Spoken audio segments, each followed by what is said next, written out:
bom que você parou aqui. Seja muito bem-vindo, muito bem-vinda a mais um vídeo onde iremos estar hoje aprendendo mais sobre a Escritura Sagrada. Eu fico feliz em ter o senhor, a senhora aqui mais uma vez para que nós estejamos juntinhos para aprender mais sobre os mandamentos e os princípios do Senhor Jesus. Fico feliz por você ter parado aqui e ter esse desejo e essa vontade de aprender mais sobre a Escritura Sagrada. Que Deus te abençoe, te proteja, te ilumine e te guarde aonde quer que você esteja. E você que parou aqui e você não é cristão, olha, que Deus te abençoe, tá? Seja muito bem-vindo, porque esse é o nosso alvo, esse é o nosso objetivo, é semear a palavra de Deus para aqueles que não o conhecem ainda, mas que têm a oportunidade de o conhecê-lo e se entregar para ele de corpo, alma e espírito e reconhecer ele como seu único, exclusivo e eterno Salvador da sua vida e Senhor da sua alma. Então, se você não é cristão, não se constranja, tá? E entenda uma coisa, tudo nessa vida tem um tempo certo. E você está fazendo a melhor parte, que é você estar ouvindo. A palavra, ela é uma semente e ela vai germinar no tempo determinado. Quando você reconhecer o Senhor na sua vida, você vai ser transformado, mudado, e o Deus que mudou a minha vida, mudou a minha história, Ele também irá mudar a sua vida e a sua história. Então o alvo hoje aqui é esse, é que você possa guardar os princípios e os mandamentos do Senhor na sua vida. É por isso que eu quero convidar você para juntos nós adentrarmos dentro da Escritura Sagrada e aprender com o Senhor Jesus. E colocarmos todos os ensinamentos do Senhor na nossa vida. Esse é a diferença, ou seja, essa é a diferença. É quando nós colocamos os princípios e os mandamentos do Senhor na nossa vida. Enquanto você só ser ouvinte, enquanto você ser somente a pessoa que assiste, eu tenho toda a certeza e a convicção que a sua vida não vai mudar. Porque para poder a sua vida mudar, é de extrema importância que você faça uma renúncia, que você se dedique 100% a viver os princípios e os mandamentos do Senhor na sua vida. Então eu quero convidar você agora a juntos ir comigo no livro de Mateus, capítulo 5. Para que não fique em minhas palavras, eu peço a você, por gentileza e com educação, que você examine a Escritura Sagrada, tá? Então olha só, em Mateus capítulo 5, nós vamos entender algo muito interessante aqui. O título aí está em negrito, o Sermão da Montanha, as bem-atitudes. Ou seja, vamos aprender aqui bem interessante aqui. O Sermão da Montanha. Começa dessa forma. E Jesus, vendo a multidão, subiu a um monte, e assentando-se, aproximou-se dele os seus discípulos. E abrindo a sua boca, os ensinava, dizendo: Bem-aventurado os pobres de espírito, porque deles é o reino dos céus. Vamos entender aqui para que você possa ter um entendimento melhor e para que a sua visão ela seja mais ampla.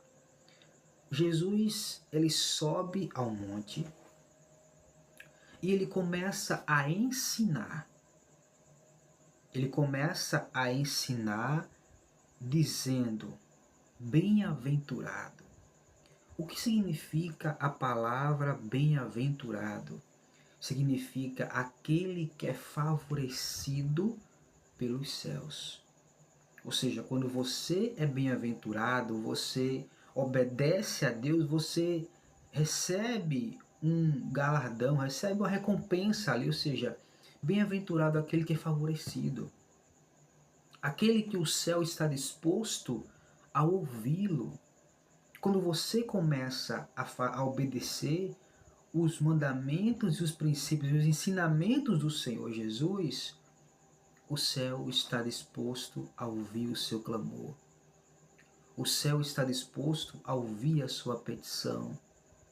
O céu está disposto de estar de ouvidos abertos para ouvir a sua súplica, a sua petição.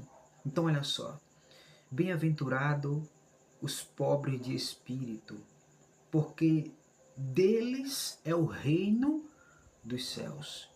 Veja que Jesus falou aqui algo muito interessante. Para que você possa ser bem-aventurado, para que você possa clamar e o céu está disposto a te ouvir, você precisa ser pobre de espírito. O que é uma pessoa pobre de espírito? Jesus não está falando aqui sobre vida financeira e nem pobreza financeira. Ele está falando aqui a pobreza de espírito. Uma pessoa que é pobre de espírito, ela é humilde. Ela reconhece que ela não é nada. Ela reconhece que essa vida é passageira. Ela reconhece que ela vai ter o tempo dela nessa terra. Ela não anda com arrogância com as pessoas. Ela não anda humilhando. Ela não tem nada para querer humilhar os outros, para querer ser melhor. Ela não faz nada com o intuito de querer pisar ou humilhar. Não. O pobre de espírito é diferente. Ele é uma pessoa humilde, uma pessoa que reconhece que se ele tem algo, foi Deus que deu. E isso, o que Deus deu a ele, ele usa para beneficiar outras pessoas que não têm. Esse é o pobre de espírito. E nem todo mundo que é pobre financeiramente é pobre de espírito. Eu conheci pessoas pobres, arrogantes, soberba, que se ele tivesse algo a mais do que aquele que não tinha, ao invés dele o ajudar, ele começava a humilhar. Eu conheci pessoas assim, pessoas que não tinham nada, financeiramente falando, mas que eram arrogantes, soberba, pessoas que eram terrível, melhor dizendo. E eu olhava e falava, puxa, imagina essa pessoa com outro nível de condições financeiras. Como que ela não agia? Ou melhor, como que ela não ia agir? Mas quando você é pobre de espírito, não importa o quanto você tem na sua conta. Não importa o quanto você conquistou nessa terra. Para você a maior coisa é obedecer os princípios e os mandamentos do Senhor Jesus, porque, amados, olha só, essa vida é passageira. Talvez você não despertou ainda, mas nessa terra todos nós somos peregrinos. E não adianta você querer fazer algo para humilhar as pessoas, para querer ser melhor do que as pessoas, para querer fama ou algo para você querer se achar melhor do que o outro. Porque olha, essa vida, amados, nós temos tempo determinados, tempo certo, e ela vai acabar para nós. Ela vai acabar. Então quando você é humilde, é pobre de espírito, você é humilde, você reconhece que você não é nada. Você reconhece que o que você tem foi Deus que te deu força, coragem. Você reconhece que o Senhor Jesus, Ele é o único, exclusivo e eterno Salvador da sua vida e da sua alma. Vamos continuar aqui. Bem-aventurados os que choram, porque eles serão consolados. Ele está falando aqui algo muito interessante. Mais uma vez, as bem-aventuranças entrando nos ensinamentos do Senhor Jesus. Bem-aventurados os que choram, porque eles serão consolados. Hoje, eu passo a presenciar pessoas chorando por qualquer coisa, não chorando na presença do Senhor Jesus.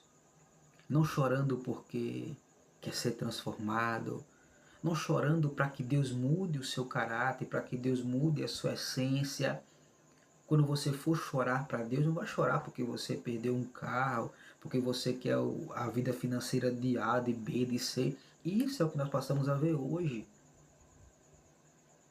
Você tem que chorar na presença de Deus, para que Deus te dê um coração segundo o coração do Senhor Jesus. Chore pedindo a Deus um coração que disposto a perdoar. Chore pedindo a Deus, pedindo a Deus um coração que não guarda mágoa, não guarda rancor, que não guarda ira, em meio ao mundo em que vivemos hoje. Um mundo que se parece mais com a selva, onde qualquer coisa você vira presa, você vira alvo. Então você precisa chorar nos pés do Senhor, pedindo um novo coração, pedindo a mente de Cristo em você, pedindo para que Deus te transforme, te renove, para que Deus te dê graça, para que Deus te dê capacidade, entendimento, sabedoria, para que você saiba viver nesse mundo com as pessoas, para que você possa compreender, para que você possa entender. Peça a Deus aquilo que talvez ninguém pede. Chore nos pés do Senhor pedindo a Ele um novo coração. Chore nos pés do Senhor pedindo a Ele para que você possa ser íntimo dEle. E quanto mais próximo de Deus você é, mais você aprende a amar o seu semelhante, mais você aprende e reconhece que você não é nada, mais você vê a grandeza de Deus, mais pequeno você se torna. Então ele está falando bem claro, bem-aventurados que choram, porque eles serão consolados. Você sabe, no Salmo 51, nós passamos a presenciar um rei que tinha tudo em suas mãos financeiramente. Mas quando Davi ele peca e ele perde o Espírito Santo, ele começa a chorar e fala, olha, tira tudo de mim, mas só não tira o teu Espírito Santo. Porque sem ele, em outras palavras, eu não sou nada. Não estamos falando aqui de qualquer pessoa. Estamos falando de um rei que sempre teve sucesso. Mas a coisa principal que Davi chorava e chorou naquele momento, para Deus não tirar dele, foi a presença do Espírito Santo na vida dele. E ele começa falando, tira tudo de mim, mas não afasta o teu Espírito Santo da minha vida, porque sem ele eu não sou nada. Então se você tem de chorar, chore nos pés do Senhor. Chore pedindo para que você possa guardar os mandamentos do Senhor. Chore para que você renuncie esse pecado. Quando você errar, você vai lá e chora, Deus me ajuda, me sustenta, me dá graça. Eu não estou conseguindo viver a tua palavra, eu não estou conseguindo viver os seus mandamentos. Eu errei, eu pequei, eu falhei, eu machuquei, eu enganei, eu menti. E eu não quero viver nessa vida. Chore pedindo para Deus tirar esses maus hábitos que você tem, que você ainda trouxe do mundo com você. É normal, mas quando você chora para Deus com sinceridade, falando para Deus que você não quer mais viver essa vida de enganação, de mentira, de vaidade, Deus ouve o seu clamor e você vai ser consolado. Então ele está falando bem claro, bem-aventurado os que choram porque serão consolados. O que significa bem-aventurado? O céu está disposto a te ouvir. Quando você chorar pedindo para Deus isso, pode ter certeza, meu amigo e minha amiga, que o céu está disposto a ouvir o seu clamor.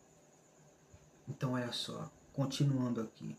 Bem-aventurado os que choram porque serão consolados.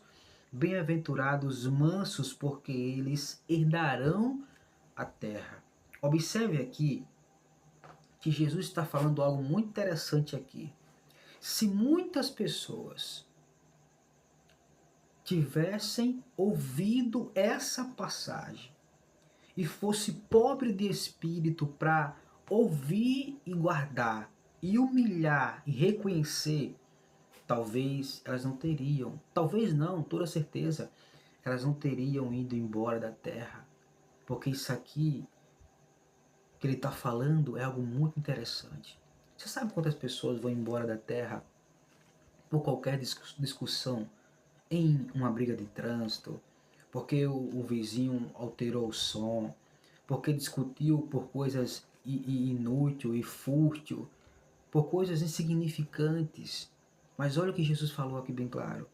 Bem-aventurados os mansos, porque eles herdarão a terra. Então a promessa aqui é para que, se você quer herdar essa terra, seja manso, seja humilde, reconheça, saiba entrar e saiba sair.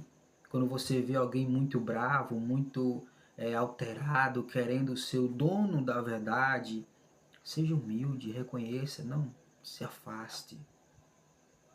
Você não precisa querer ser bravo, ser forte, porque forte é Deus que te protege.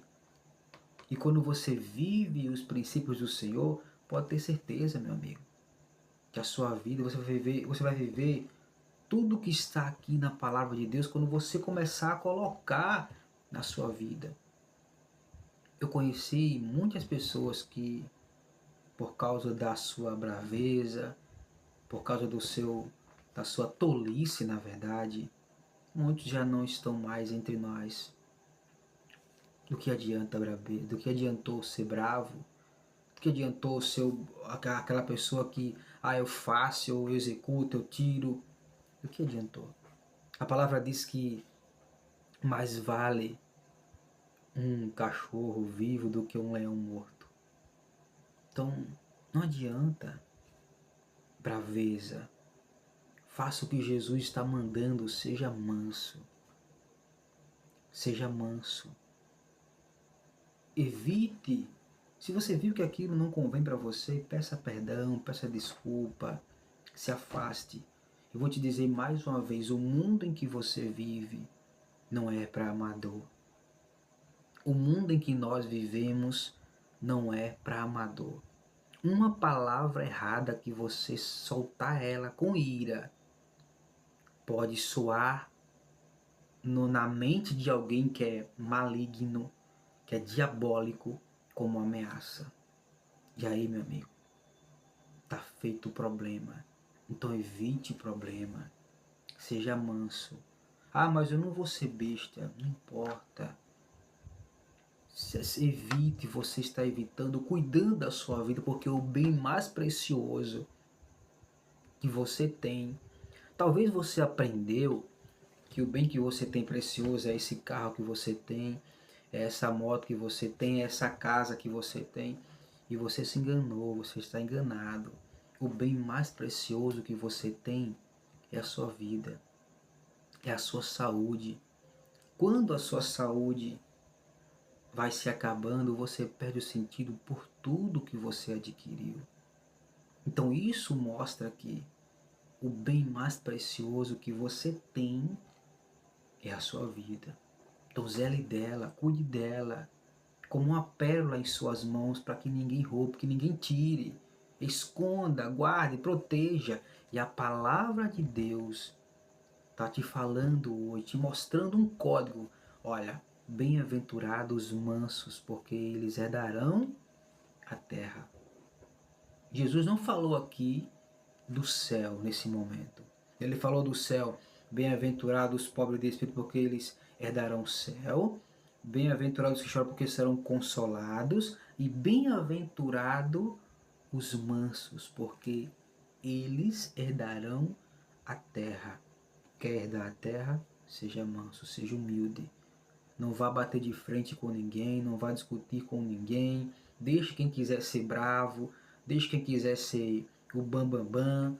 Você tem que aprender a zelar pelo que você tem de mais valioso. A sua vida. Pense nisso.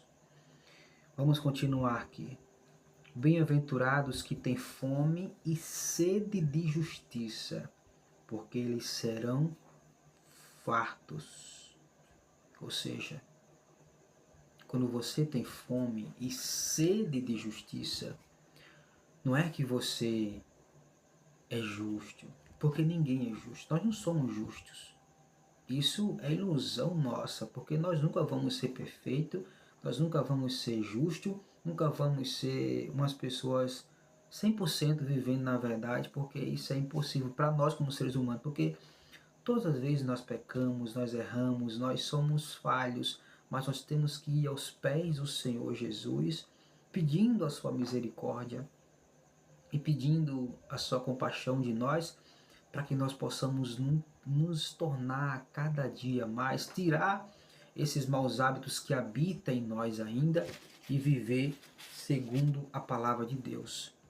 Esse é o nosso propósito que temos que viver nessa terra. Então, quando nós temos sede de justiça, é falar, puxa, eu vou viver, eu vou trabalhar para ser justo, para honrar meus compromissos, para ser uma pessoa que vive a verdade. Então, esse é o objetivo final. Então ele fala bem claro, bem-aventurado os que têm fome e sede de justiça, porque eles serão fartos. Então está bem claro, quer ser farto, tenha fome e sede de justiça. Bem-aventurado aquele que é mais favorecido pelos céus. Então você precisa de uma única coisa, colocar a palavra de Deus em prática na sua vida, em toda a sua maneira de viver. E eu não estou aqui te ensinando ou te chamando para você ser um cristão que vai para a igreja e não perde um culto. Olha, amados, isso não muda ninguém, tá? Não muda ninguém. O que muda é você ir para a igreja, é você não perder um culto, mas é você colocar a palavra de Deus em prática. Não é para a igreja para você fuxicar, fofocar, falar mal dos outros, falar mal do pastor, dos obreiros, e tá naquela panelinha e achar que a igreja é a casa da mãe Joana. Não, entenda isso aqui. Quando você for para a igreja, seja ela qual for, vá com o intuito de buscar, de aprender. Vá com o intuito de o coração aberto a colocar os princípios do Senhor na sua vida. Se lá você encontrar alguém que quer tirar o seu foco, diga, irmão, me desculpa aí, mas eu tô focado aqui na pregação, quero focar em ouvir. Pronto, faça o seu objetivo, faça o seu propósito, esqueça os outros. Esqueça, cada um tem o seu objetivo. Ó, quando eu fiz administração, na minha sala tinha muitas pessoas que não estavam com propósito, com foco. Mas eu estava com foco, porque eu queria aprender. Eu estava lá, eu estava pagando a mensalidade, sacrificando minha vida para pagar a mensalidade, porque eu queria o resultado. Eu era focado naquele momento, pelo meu objetivo era aprender mais. Eu tinha sede, eu tinha fome, eu queria aprender. Até quando eu me tornei um dos melhores alunos da sala de aula, me tornei líder da minha equipe, da minha sala, e eu pude aprender uma coisa com isso tudo. Tudo na vida é foco, dedicação. Sempre vai existir pessoas que estão ali por brincadeira, por vaidade, mas você tem que entender o seu objetivo, o seu alvo. Pense nisso. Espero ter te ajudado. Em nome do Senhor Jesus, muito obrigado, que Deus te abençoe, te proteja, te ilumine e te guarde, aonde quer que você esteja. A tua palavra escondi, guardada no meu coração.